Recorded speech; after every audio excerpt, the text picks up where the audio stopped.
تو جب بڑے پیر صاحب نے 18 سال کی عمر میں اپنی والدہ سے اجازت لے کر علم دین حاصل کرنے کے لیے جیلان سے ایک قافلہ کے ساتھ بغداد شریف کا سفر فرمایا، جو تقریباً 400 میل کا سفر ہے۔ جب قافلہ ہمدان کے آگے بڑھا تو ڈاکوؤں نے حملہ کر کے سارا مال و اسباب لوٹ لیا۔ ہمارے بڑے پیر حضرت غوث اعظم ایک طرف کھڑے ہیں اور سارا ماجرا دیکھ رہے ہیں۔ ایک ڈاکو آپ کے پاس آیا اور پوچھا کہ اے لڑکے بتا تیرے پاس کیا ہے؟ آپ نے فرمایا کہ میرے پاس 40 دینار ہیں۔ ڈاکو آپ کے بات کو مذاق سمجھ کر چلا گیا۔ پھر دوسرا ڈاکو آیا، اس نے بھی وہی سوال کیا کہ اے لڑکے تمہارے پاس کیا ہے؟ تو آپ نے وہی جواب دیا کہ میرے پاس 40 دینار ہیں۔ اس دوسرے ڈاکو نے بھی بات کو مذاق سمجھ کر چلا گیا۔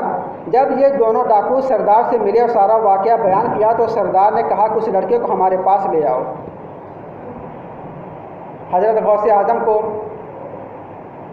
ڈاکوؤں کے سردار کے پاس لایا۔ ڈاکوؤں کے سردار نے دریافت کیا کہ صاحب زادے سچ بتا کہ تمہارے پاس کیا ہے؟ آپ نے فرمایا کہ میرے پاس 40 دینار ہیں۔ سردار نے پوچھا کہ 40 دینار ہیں تو کہاں ہیں؟ آپ نے فرمایا کہ میری گدڑی کے بغل میں سیے ہوئے ہیں۔ سردار نے حکم دیا کہ گدڑی کو چاک کیا جائے یا نکھاڑا جائے۔ آپ کی گدڑی مبارک چاک کی گئی تو اس میں 40 دینار نکلے۔ ڈاکو اور ان کا سردار آپ کی صداقت کو دیکھ کر حیران رہ گئے۔ سردار بولا کہ لڑکے تم اچھی طرح جانتے ہو کہ ہم لوگ رہزن ہیں، ڈاکو ہیں۔ تمہارے پاس یہ دینار تو بہت اچھی طریقے سے پوشیدہ اور چھپائے ہوئے محفوظ تھے، لیکن تم نے کیوں بتا دیا اور اسے کیوں ظاہر کر دیا؟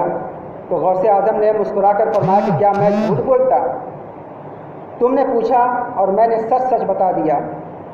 اس نے پوچھا کہ تم کیوں جھوٹ نہیں بولے؟ تم چاہتے تو جھوٹ بول سکتے تھے۔ تو آپ نے فرمایا کہ میری والدہ نے چلتے وقت مجھ سے یہ وعدہ لیا تھا کہ بیٹا کیسا بھی وقت آ جائے، کیسی بھی حالت آ جائے، مگر کبھی جھوٹ نہ بولنا، ہر حالت میں سچ بولنا۔ اب کیا میں آپ لوگوں سے ڈر کر اور 40 دینار کے لیے اپنے ماں سے کیے ہوئے وعدے کو توڑ دیتا، اپنی ماں کی نصیحت کو بھول جاؤں اور اپنی پیاری ماں کو ناراض کر دوں؟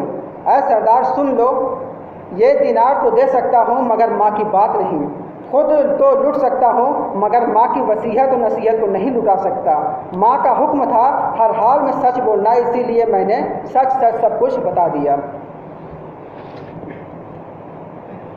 غوث اعظم کی اس پیاری اور سچی بات کا سردار پر ایسا اثر ہوا کہ آنکھوں سے آنسو جاری ہو گئے اور بولا آہ تم اپنی ماں کا عہد و پیمان نہیں توڑ سکتے، اپنے ماں سے کیا ہوا وعدہ نہیں توڑ سکتے، اور ہم ہر دم خدا تعالیٰ کے عہد کو توڑتے رہتے ہیں۔ یہ کہتے ہوئے ڈاکو کا سردار آپ کے قدم مبارک پر گر گیا، سچے دل سے توبہ کر لی۔ ڈاکوؤں نے اپنے سردار کو توبہ کرتے ہوئے دیکھا تو کہنے لگے کہ جب تم رہزنی میں ہمارے سردار تھے تو اب توبہ میں بھی تم ہمارے سردار ہو۔ تمام ڈاکوؤں نے بھی یہ توبہ کر کے قافلہ والوں کا لوٹا ہوا مال واپس کر دیا اور عبادت و ریاضت میں مشغول ہو گئے اور اپنے دور کے بہترین صالح یعنی